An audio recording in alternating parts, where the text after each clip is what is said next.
할렐루야. 하나님의 은혜가 예배한 이곳 가운데 가득하기를 주님의 이름으로 축원합니다. 우리 지난주 말씀이었지요. 나홈 1장 2절 말씀, 여호와는 질투하시며, 우리 함께 암송합니다. 시작. 여호와는 질투하시며 보복하시는 하나님이시니라.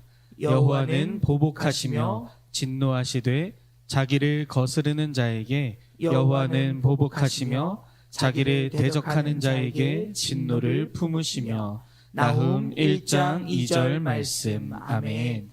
사랑하는 여러분, 우리 주님 앞에 나아가 오직 주님만을 붙잡는 자에게는 은혜가 있을 것이요, 주를 대적하는 자에게는 하나님의 진노가 임할 것이니, 날마다 우리의 삶 가운데 주만 의지하며 주님 앞으로 나아가는 우리 모든 영지가족들 되어질 수 있기를 주님의 이름으로 축원합니다. 우리 선언할까요? 내려놓음으로 숨쉬자. 예배로 숨쉬자. 사역으로. 숨쉬자. 다시 한번 합니다. 내려놓음으로 숨쉬자. 예배로 숨쉬자. 사역으로. 숨쉬자. 날마다 주님 앞에서 주님이 주시는 생명에 될 수 있기를 주님의 이름으로 축원합니다. 여러분, 성경은 우리에게 회복해야 될 하나님의 성품 중에 하나를 겸손이다라고 이야기합니다. 여러분, 우리가 이 겸손이라고 하는 것은 세상적으로 관점으로 보았을 때는 나보다 더 잘난 사람이 있기 때문에 겸손해야 될 것이며, 또한 겸손한 사람이 누리게 되어지는 유익이 있기에 우리에게 겸손하라라고 교훈합니다. 하지만 성경은 보다 근본적으로 우리가 겸손해야 될 이유에 대해서 이야기하고 있는데, 먼저는 겸손은 하나님의 성품이시라는 거지요. 하나님의 형상대로 지음받은 우리들이 우리의 모습 속에서 겸손의 모습을 회복하는 것은 이 창조의 모습으로 회복하는 것이다 라고 이야기하고 있다는 것입니다. 그리고 예수님의 제자라 한다면 예수님이 언제나 그러하셨던 것처럼 우리도 예수의 모습을 닮아 겸손한 모습으로 살아가야 된다는 것입니다. 그것이 바로 천국을 소유한 천국 시민의 모습이요, 하나님의 형상을 따라 지음받은 우리의 모습이 되어야 한다라는 것입니다. 그런데요, 참 감사한 것은 이런 당위성 안에서 우리가 겸손해야 된과 동시에 우리가 겸손할 때 주님께서 우리에게 주시는 은혜도 있다라는 것이지요. 먼저 여러분, 우리가 겸손할 때 주님이 나를 높여주심을 기억하시기를 주님의 이름으로 축원합니다. 우리가 주님 앞에 낮아지면 주님께서는 우리를 높여주신다는 거예요. 더불어 우리가 겸손함으로 주님 앞에 서게 되어지면 우리를 멸망으로 이끌어가는 교만의 자리에 우리가 서지 않도록 주님께서 은혜를 더하신다는 것입니다. 그러하니 우리는 성경적으로 여러 가지를 보았을 때 겸손한 것은 당연히 우리 안에 회복되어야 될 하나님의 성품인 것을 우리는 알게 되어집니다. 그런데 여러분, 또한 우리의 삶을 돌아보게 되어지면 우리가 겸손할 수밖에 없는 또 다른 이유가 있어요. 그것은 바로 무엇이냐? 오늘 나의 나됨은 다 하나님의 은혜이기 때문에 그렇다는 거지요. 여러분, 오늘 나의 삶에 주어지는 모든 것 하나님의 은혜임을 잊지 않기를 주님의 이름으로 축원합니다. 즉, 나의 수고와 나의 노력과 나의 애씀으로 오늘을 살아가고 있는 것이 아니라 하나님의 은혜로 오늘을 살아가고 있음을 아는 자들은 겸손할 수밖에 없다는 것이지요. 더불어서 우리는 알 수 없지만 내가 알지 못하는 그 어느 곳에서 누군가가 나를 위해 기도하고 있다는 사실을 안다면 우리는 교만할 수 없다라는 것입니다. 물론 우리가 우리의 삶 속에 평범하게 큰 일이 없을 때에는 그것이 얼마나 값지고 귀한 것인지 잘 깨닫지 못합니다. 그런데 우리의 삶에 어려움이 처해지게 되어지고 아무것도 할 수 없는 그 상황에 주어지게 되어졌을 때 누군가가 나에게 와서 사랑하는 누구님께 내가 날마다 기도하고 있습니다, 내가 당신을 위해 기도하고 있습니다 라고 하는 이 한마디가 얼마나 큰 위로가 되는지, 그리고 그 기도가 있기에 오늘도 우리는 살아갈 수 있다는 거예요. 저는 목회를 하면서 지금도 확신하는 것은, 제가 이렇게 목회를 할 수 있는 것은 어머니의 기도와 아내의 기도, 그리고 사랑하는 성도님들의 기도가 있기에 오늘의 목회를 하고 있는 것이지 절대 제 힘과 제 능력으로 하고 있다라고 대답하지 못합니다.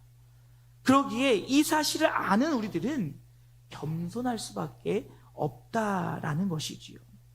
여러분, 오늘 성경은 그 이스라엘 민족들이 고난과 역경 중에 있을 때 천사의 중보로 말미암아 하나님께서 그들에게 은혜를 베푸시는 장면들을 보여주고 있습니다.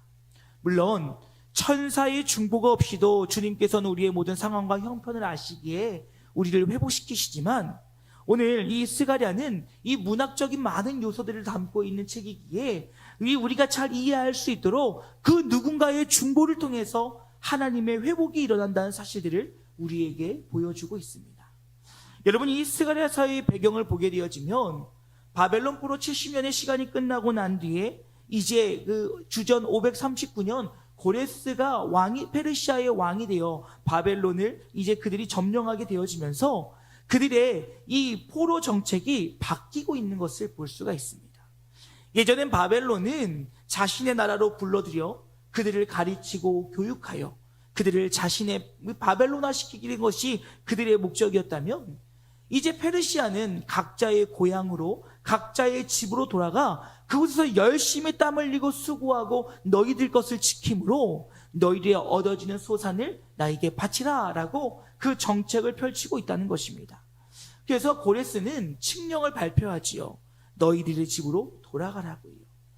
그래서 이스라엘 민족들은 3번에 걸쳐서 이제 포로 귀환을 하는 것을 볼 수가 있습니다. 그리고 그들은 무너진 성벽과 무너진 성전을 재건하며 그들의 삶의 터전을 가꾸는데 그 일들이 쉽지는 않았다는 것입니다. 성경을 보게 되어지면 영적으로 그들은 하나님의 자녀임에도 불구하고 그 정체성을 잃어버리고 그 우상 숭배를 따르던 이 바벨론의 그 땅에서의 습관들을 그대로 행하고 있는 것을 볼 수가 있습니다. 그래서 그들의 영적 상태는 굉장히 피폐했고요. 그리고 뿐만 아니라 그들이 이 노동력의 부족으로 인하여서 성경 재건과 성벽 재건하는데 굉장히 어려움을 많이 겪었다는 것이지요. 그뿐만이 아니라 여전히 남아있는 이방 세력들에 의해서 이 재건하는 일에 굉장히 많은 방해를 받았다는 것입니다. 뿐만 아니에요. 여러분, 엎친 데 덮친 격으로요. 지금 이 바벨론 포로 귀환 이후에 이 기근과 자연재해들로 인하여서 그들이 살기가 굉장히 어려웠다는 것입니다. 그 말은 지금 그들의 힘과 그들의 능력으로 아무것도 할 수 없는 상황에 그들이 이르렀고, 그 시기에 스가랴가 환상을 통하여 하나님의 회복의 메시지를 선포하고 있다는 것이지요. 여러분, 스가랴서를 보게 되어지면 8가지의 환상이 등장합니다. 그 중에 오늘 첫 번째 보게 되는 우리가 이 붉은 말을 탄 자의 환상을 보게 되어지면 이제 많은 문학적인 요소들이 담겨 있는 것을 볼 수가 있어요. 우리가 다 봐지 않았지만 지금 그가 환상을 보게 되었을 때는 언제냐? 밤이다라고 이야기하고 있습니다. 여러분, 이 밤이라고 하는 것은 시간적인 것들을 우리에게 알려주기도 하지만 지금 이스라엘의 영적 상태와 그들의 상황이 굉장히 암울하고 침울한 상황임을 우리에게 설명해 주고 있습니다. 그런데 그 가운데 상록수 사이에 붉은 말을 탄 자, 석류 나무 아래 말을 탄 자가 있다라고 이야기하고 있어요. 그래서 여러분, 여기서 보여주는 그 석류와 나무는 무엇이냐? 상록수를 이야기합니다. 근데 여러분, 이 상록수는 무엇이냐면 사시사철 푸르른 나무를 상록수다라고 이야기하지요. 그래서 우리가 그것이 소나무다 뭐다 딱히 뭐라고 얘기할 수는 없지만 여기에서 화석류 나무, 이 화석류 나무는 바로 상록수, 그 희망의 메시지, 늘 푸르는 것을 이야기하고 있다는 것입니다. 근데 그것을 누가 선포하느냐? 붉은 말을 탄 자. 그가 바로 누구냐? 뒤에 말씀 보게 되어지면 천사를 통하여 하나님께서 그 메시지를 선포하고 있다라는 것입니다. 그래서 여러분, 스가랴 1장 12절 말씀 쉬운 말 성경을 보여 이렇게 합니다. 이 보고를 듣고 주의 사자가 주님께 아뢰었다. 전능하신 만군의 주여, 주께서는 언제까지 예루살렘과 유다의 모든 성읍들을 불쌍히 여기지 않으시렵니까? 주께서 그들에게 분노를 쏟아부으신 지 무려 70년이 되었습니다 라고 보고하고 있습니다. 우리가 다 읽지 않았지만 이제 그 말을 탄 자 외에도 다른 말을 탄 자들이 그 자리에 함께 있었고, 그들이 이 땅을 두루다니며 이 땅의 상황을 말씀하였는데, 하나님 언제까지 그들을 힘들게 놔두시겠습니까? 라고 하는 보고를 드리고 있다는 것이지요. 근데 여러분, 그 앞서 11절에 보면 그들의 보고 가운데 이 세상은 평화롭고 고요하다라고 이야기하는 것과는 너무나도 반대인 것을 볼 수가 있습니다.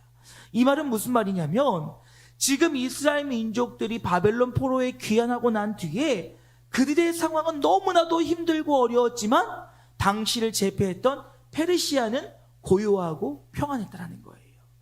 여러분, 이 로마 제국 시대에 팍스 로마나라고 하는 말이 있었습니다. 그것은 무엇이냐면 지금 로마의 평화가 가득했단 말이에요. 허나 여러분, 이것은 실질적으로 로마는 평안할 줄 몰랐으나 그의 속국들은 그들의 평화를 위하여 굉장히 힘들고 어려운 중에 있었다는 것입니다.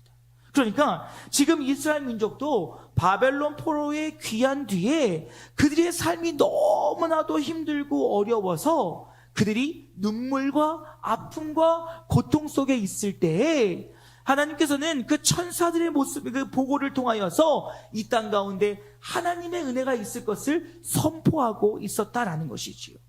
즉 누군가의 기도와 중보로 말미암아 하나님의 놀라운 역사가 나타나는데, 여러분 오늘 우리 본문의 말씀을 통하여서 이 모든 일의 주관자는 하나님 되시고 그 하나님이 일하실 때 우리 안에 진정한 회개와 회복이 일어난다는 사실을 기억하시므로 주님만을 붙잡기를 결단하는 복된 시간 되어지기를 주님의 이름으로 축원합니다. 그러기에 첫 번째로 여러분, 우리의 삶의 회복은 주님께로부터 시작되어짐을 기억하시기를 주님의 이름으로 축원합니다. 우리는 우리의 삶을 회복해 하시는 분은 주님이시라는 것입니다. 여러분, 우리의 삶의 회복의 시작은 우주 만물을 창조하시고 주관하시고 섭리하시는 하나님이라는 사실을 잊지 않기를 주님의 이름으로 축원합니다. 우리가 우리의 삶의 회복을 위하여 어떠한 수고와 노력이 있다 할지라도 하나님이 허락하지 않으신다라면 진정한 회복이 일어날 수 없다라는 것입니다. 여러분, 어찌 보면 우리의 인생은 회복해가는 인생이 아닌가 생각되어집니다. 여러분, 우리가 잘 아는 바와 같이 우리는 태어날 때부터 원죄라고 하는 것을 갖고 태어납니다. 그리고 우리의 인생 가운데 예수 그리스도를 믿어 예수 그리스도를 믿음으로 말미암아 우리를 의롭다 하신 주의 선포 아래 우리는 그 죄로 인하여 물들었던 우리의 그 죄악된 악한 모습들을 버리고 주의 형상으로 회복되어가는 인생을 살아간다는 것이지요. 그 시간 속에서 하나님과의 관계가 회복되어지며 또한 이 땅을 살아가는 데 필요한 이웃과의 관계들이 회복되어지는 것이 바로 우리의 인생이 아닐까 생각되어집니다. 이런 큰 것 외에도 우리의 삶 속에 작은 회복들이 계속 있어야 될 것이지요.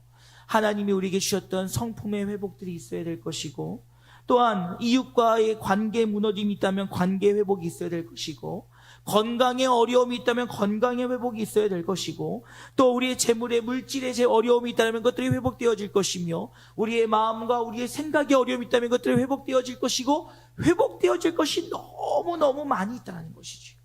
근데 여러분, 이 모든 회복들은 우리의 수고와 노력으로 이루어지는 것이 아니라 하나님께서 시작하실 때 그 회복의 역사가 시작되어진다는 사실을 우리는 잊어서는 안 된다는 사실입니다. 여러분, 나라의 어려움, 또 우리의 삶의 어려움, 이 모든 것들의 시작도 주님께서 시작하셔야 된다는 거예요. 그 말은 우리의 모든 것들이 주님께로 돌아가야 된다라는 것입니다. 여러분, 앞서 이야기했던 것 같이 이스라엘 민족은 바벨론 포로로부터 귀환하고 난 뒤에 그들의 삶은 굉장히 어려웠었습니다.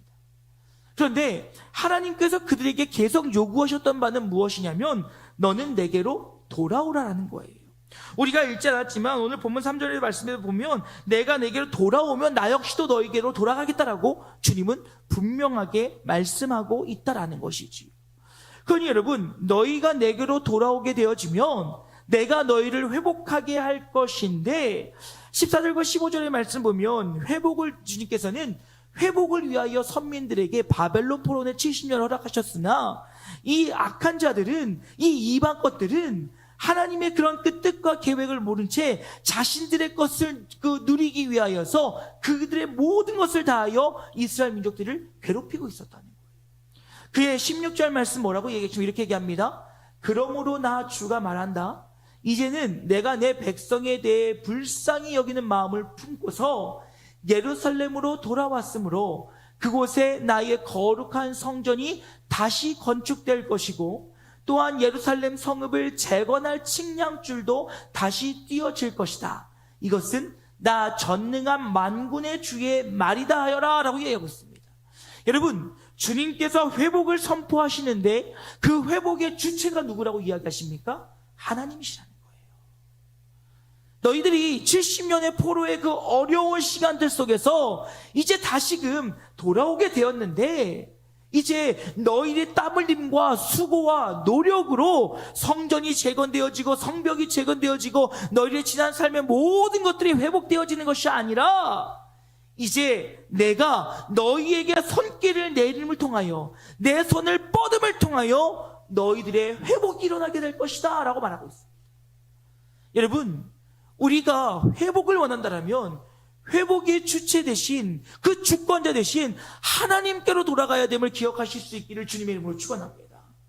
우리의 삶의 고된과 어려움들, 우리의 삶에 감당할 수 없는 그 일들, 여러분, 우리의 힘으로는 할 수 없다는 거예요.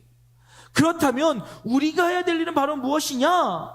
주님께로 돌아갈 때 주의 손길이 우리의 삶에, 우리의 가정에, 우리의 직장에, 우리 교회에, 이 나라와 민족 가운데 닿게 되어지면 회복이 시작된다는 거예요. 허니 사랑하는 여러분, 이 회복의 주체 대신 주님께로 돌아갈 수 있기를 주님의 이름으로 축원합니다. 왜냐하면 회복은 주님께서 시작하시기 때문에 그렇다는 것입니다. 그리고 두 번째로요, 주님께서는 회복으로 끝나는 것이 아니라 회복 뒤에 우리의 삶을 번성케 하신다는 사실을 기억하실 수 있기를 주님의 이름으로 축원합니다. 주님은요, 우리에게 복 주시기 원하시는 분이에요. 믿으십니까? 믿으십니까? 주님은 우리에게 영원한 복과 더불어서 이 땅에 기름진 복도 주기를 원하시는 분이 바로 우리 하나님이시라는 것입니다. 여러분, 자녀를 키우면서 하나님의 마음을 많이 묵상하게 되어지지요. 자녀들이요, 아무리 나쁜 짓을 하고 아무리 실수를 많이 해도 자녀가 잘 되기를 바라는 것이 정상적인 부모의 마음입니다. 그가 모자르든 부족하든 차고 넘치든 예의가 있던 없던을 다 떠나서 내 자녀가 복받기 원하는 것은 부모의 당연한 마음의 중심이에요. 여러분, 하나님과 우리의 관계 속에서도 하나님은 우리의 모습과 영적 상태와 어떤 것과는 상관없이 우리가 복받기를 원하신다는 거예요. 그러하기에 우리가 때로는 주님께서 우리에게 그 복의 길에 가기 위하여서 그 은혜의 길에 서게 하기 위해서 70년이라고 하는 바벨론 포로의 시간도 허락하시지만 그 훈련이 마치고 난 뒤에는 우리를 회복시키시고 더한 누림의 자리로 인도해 주신다는 것입니다. 여러분, 17절 상반절 말씀 보십시오. 그가 다시 외쳐 이르기를 만군의 여호와의 말씀에 나의 성읍들이 넘치도록 다시 풍부할 것이라 라고 이야기하고 있어요. 주님이 뭐라고 선포하시냐면 그저 너희에게 회복으로 끝날 것이 아니라 내가 너희에게 회복을 주었을 때에는 번성함으로 풍부함으로 차고 넘침으로 내가 복을 주겠다라고 말씀하고 있다는 거예요. 여러분, 말씀을 준비하는데 불현듯 인생 역전이라고 하는 단어가 떠오르더라고요. 사람들은요, 내 인생에 드라마틱한 인생 역전이 한 번쯤은 일어나길 원합니다. 그래서 많은 사람들이 로또에 힘을 갖지요. 매주 이 근처에 있는 이 마들역 쪽에 가면요, 뭐 주말만 되면 사람들이 인산인해를 이루어요. 그거 보면서 가끔가다 기도합니다. 하나님, 우리 교회가 저렇게 되게 해주십시오. 예. 그 인생 역전을 바라면서 막 그 로또를 사려고 막 줄 서는 거 보면 막 드라마틱한 인생 역전을 원해요. 뿐만 아닙니다. 막 비트코인, 막 주식, 막 대박 한방 이걸 위하면서 막 눈이 시퍼래가지고 화면만 보고 있어요. 얼마나 인생 역전을 꿈꾸고 있는지. 근데 여러분, 참 재밌는 것이 무엇인지 아십니까? 그것으로 인해서 많은 것들을 가지면 인생 역전이 될 것 같이 됐던데 인생 역전이 되지 않더라는 거예요. 그것만 있으면 내 삶에 뭔가 변화가 일어날 것 같은데, 여러분 그거 아시죠? 로또에 당첨된 사람들 중에 잘 사는 사람이 거의 없더라는 거예요. 그러면 우리의 인생 역전은 세상의 것이 아니라는 거죠. 그런데 여러분, 성경은요, 우리 인생의 역전은 하나님을 만나는 것이라고 우리에게 분명히 말씀하고 있다는 사실을 기억하시기를 주님의 이름으로 축원합니다. 하나님을 만나는 것, 하나님을 의지하는 것, 하나님을 붙잡고 동행하며 살아가는 것, 그것이 바로 우리 인생 역전의 시작이요. 하나님이 우리의 인생에 개입하시고 하나님의 은혜가 더하시고 하나님 앞에 나아갈 때 하나님의 놀라운 인생 역전이 시작된다는 것입니다. 여러분 보십시오. 대표적인 인물 중에 하나가 요셉이 아닐까 생각되어집니다. 그는 꿈을 꾸는 사람이었습니다. 그는 하나님을 만났지요. 하지만 그의 인생 가운데 어려움이 가득했습니다. 그는요, 노예로 팔려갔지요. 또 그곳에서 억울한 누명을 썼지요. 감옥에 그가 갇혔지요. 그리고 그가 꿈을 해몽했음에도 불구하고 2년 동안 외면당하고 있었습니다. 그런데 그는 하나님을 만났기에 그는 두려워하지 않았어요. 염려하지 않았어요. 그리고 그의 주어진 인생 가운데 최선을 다했어요. 근데 그 결과 어떤 일이 벌어집니까? 바로의 꿈을 해몽함을 통하여 인생 역전이 되어져요. 그가 총리가 되어서 단순히 많은 것들을 누린 것만이 그에게 인생 역전이 아니라 그를 통하여 이스라엘 민족의 구원의 역사가 이어지는 놀라운 그 역사의 인생으로 사용되었다는 것입니다. 여러분 뿐만 아닙니다. 여러분 바울을 보십시오. 바울은 어찌 보면 잘못된 인생 역전이라고 생각할 수 있어요. 여러분 바울은 그가 예수를 믿기 전까지 그는 부족함이 없는 사람이었습니다. 로마 시민권을 가진 사람이었습니다. 가문이 출중했습니다. 아주 똑똑한 자들만 모이는 가말리알 문화에서 공부하는 문화생이었습니다. 그는 열심을 다하여 일했기에 또 많은 사람들로부터 인정을 받았습니다. 그런데 그가 다메섹 도상에서 예수를 만나고 난 뒤에 그는 어떻게 됐습니까? 거지 같은 인생을 살게 되어져요. 근데 그것을 보게 되면 우리는 주님 만나고 인생 망한 거 아니야? 라고 생각할 수 있어요. 하지만 여러분, 그는 진정한 인생의 목적을 발견하게 되었고 세상 부귀영화와 헛된 것을 따라간 것이 아니라 그 영생의 길에 서게 되는 인생 역전을 경험하게 됐다는 거예요. 그리고 주님께 그의 인생을 드림을 통하여 천국의 상급은 가득하였으며 그는 인생의 역전을 통하여서 주님 보시기에 합당한 삶을 살았다는 것입니다. 여러분, 그렇다면 요셉과 바울 또한 성경에 등장하는 많은 인물들의 공통점은 바로 무엇이냐? 주님을 만나고 주님과 동행하고 주님과 함께함으로 인생 역전되었다는 거예요. 그럴 때 하나님께서는 영적으로 육적으로 그들을 풍부하게 하셨다는 것입니다. 사랑하는 여러분, 소망하는 것은 믿음의 영적 거부가 되는 놀라운 인생 역전이 우리 가운데 일어날 수 있기를 주님의 이름으로 축원합니다. 그리고 너희는 그의 나라와 그의 일을 구할 때 너희의 삶을 채우신다라고 한 하나님의 약속을 기억함으로 우리의 삶에 더하신 하나님의 은혜도 우리는 누릴 수 있게 된다라는 거예요. 그러니 사랑하는 여러분, 우리가 주님 만나고 주님 의지하고 주님 뜻 가운데 살아가면 주님께서 우리의 영과 육의 풍부함으로 더하신다는 사실을, 번성케 하신다는 사실을 잊지 않기를 주님의 이름으로 축원합니다. 그 가운데 두 번째로, 마지막으로 우리의 삶을 주님께서는 평안으로 인도하시니 평안을 허락하시는 분도 주님이라는 사실을 잊지 않기를 주님의 이름으로 축원합니다. 주님께서 우리의 인생의 회복을 시작하셨습니다. 그리고 우리의 그 풍성함을 더하셨습니다.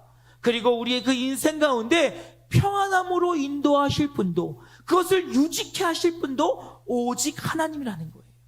여러분, 이 말은 무슨 말이냐면 우리의 인생 가운데 어려움과 고난, 그것을 회복할 때만 찾을 것이 주님이 아니라 우리의 삶에 날마다 주님을 찾을 때 주님이 주시는 은혜와 평강이 우리의 삶을 이끌어간다는 사실을 잊지 않기를 주님의 이름으로 축원합니다.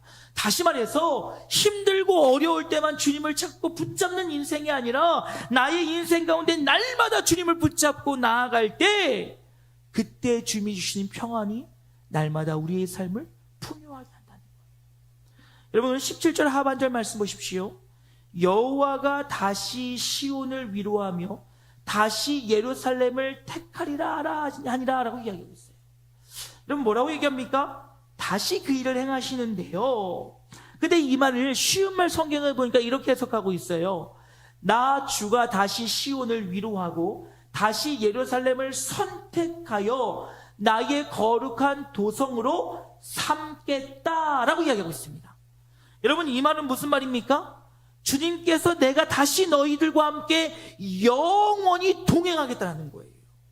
내가 너희를 선택할 것이며 내가 너희를 나의 자녀로 삼을 것이라는 그 말은 내가 어디에 있든지 무엇이든지 나의 은혜의 손이 너로 하여금 멈추지 않겠다라고 하는 하나님의 선언이라는 것입니다. 여러분, 우리가 진정한 평안을 누릴 때는 언제입니까? 우리는 착각해요. 내가 물질을 많이 갖거나 내가 건강하거나 혹은 내 삶에 아무런 일이 없을 때가 평안하다라고 착각합니다. 하지만 여러분 경험해 보시지만 그것은 언제든지 잃을 수 있는 것들이에요. 다시 말해서 영원할 수 없는 것이라는 거죠. 허나 여러분 우리 안에 진정한 평안은 언제 있습니까? 주님께서 나를 선택하시고 나와 동행하심을 내가 깨달을 때, 성령이 내 안에 충만하심을 통하여 내가 주의 그늘 아래 있음을, 주의 날개 아래 있음을 내가 경험할 때, 내 상황과 환경이 고되고 힘들고 어려울지라도 하나님의 손이 나를 붙잡고 있음을 경험되어질 때, 그때 우리는 세상이 줄 수 없는 참된 평안을 누리게 된다는 거예요.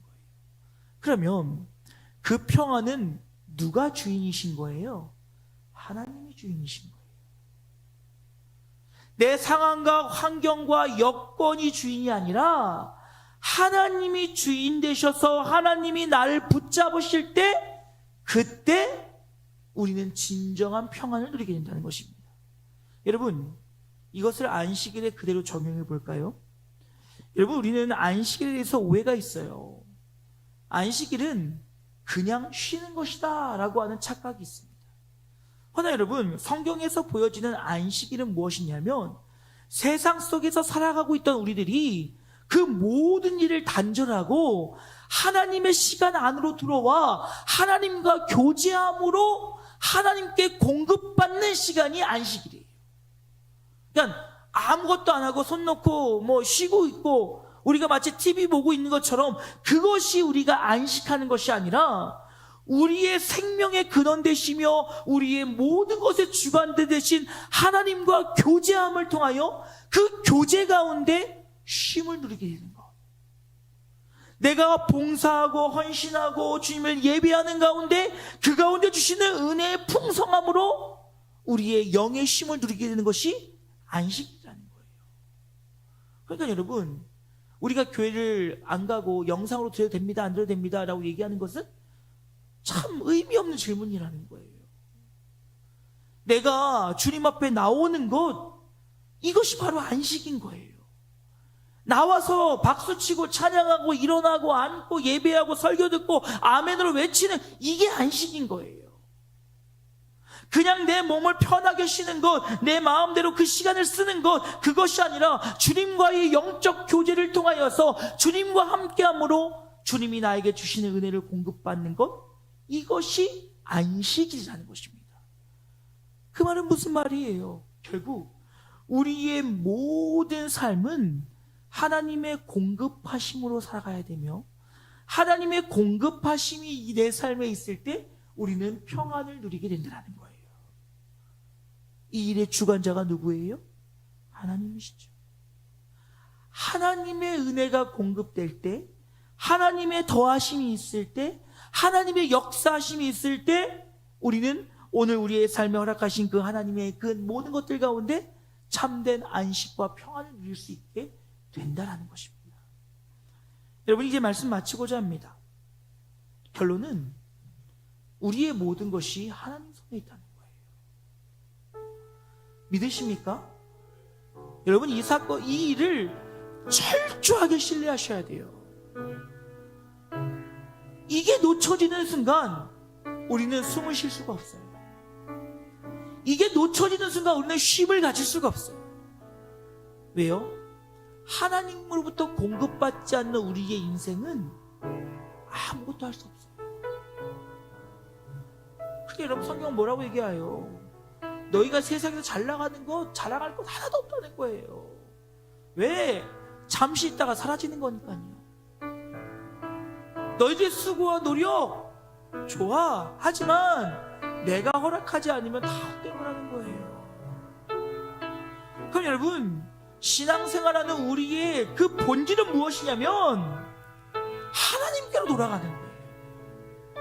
하나님께로 돌아가 하나님이 내 삶의 회복을 명하시고 하나님이 내 삶을 부여하게 하시며 부욕케 하시며 하나님이 내 삶의 평안과 안식을 주실 때 우리는 진정한 은혜를 누리는 삶을 살아가게 된다는 것입니다.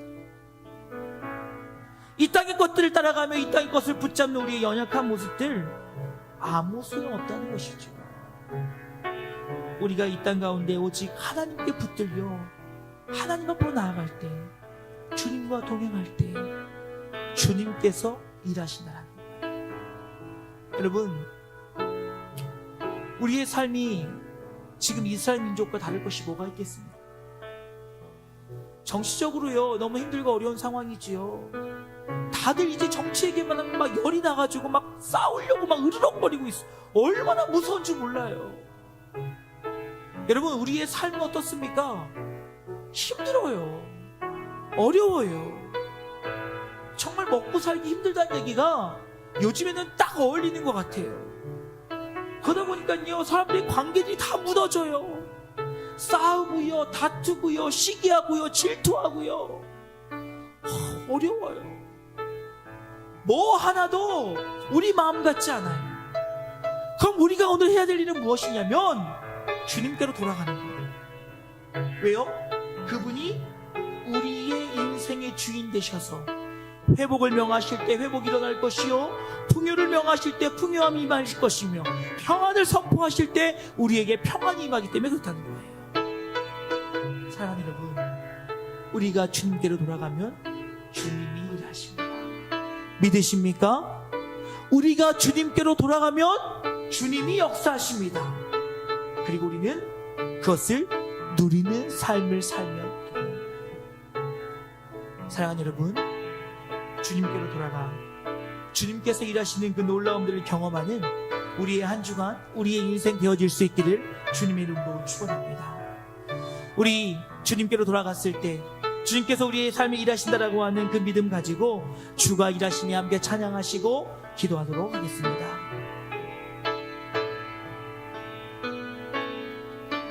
날이 저물어 갈 때, 빈들에서 걸을 때, 그때가 하나님의 때. 내 힘으로 안 될 때, 힘으로 걸을 때, 내가 고백해 여호와 이래. 우리 모인 이곳에 주님 함께 계시네. 누리네 아버지 은혜. 적은 떡과 물고기 내 모든 걸 드릴 때 모두 고백해 여호와 주님께로 돌아가면 이래. 주님이 일하십니다. 주가 일하시네, 주가 일하시네. 주께 아끼지 않는 자에게 주가 일하시네. 일하시네 주가 일하시네 신뢰하며 걷는 자, 주의 일하심을 기대하며 자에게 찬양합시다. 주가 일하시네. 주가 일하시네 주가 일하시네 주께 아끼지 않는 자에게 주가 일하시네 주가 일하시네 신뢰하며 걷는 자에게 사랑하는 여러분, 기도하길 원합니다. 우리가 주님께로 돌아가 주만 의지하고 주님과 함께할 때 주님의 회복이 시작되어지며 주님이 우리를 부욕해 하시고 주님께서 우리의 삶에 참된 평화를 이루실 것입니다. 주님께로 돌아가길 원합니다. 주님과 동행하길 원합니다. 그로 인하여 내 삶에 주의 일하심이 나타나길 원합니다라고 우리 주의 이름 한번 크게 부르고 함께 기도하길 원합니다. 기도하시겠습니다. 주여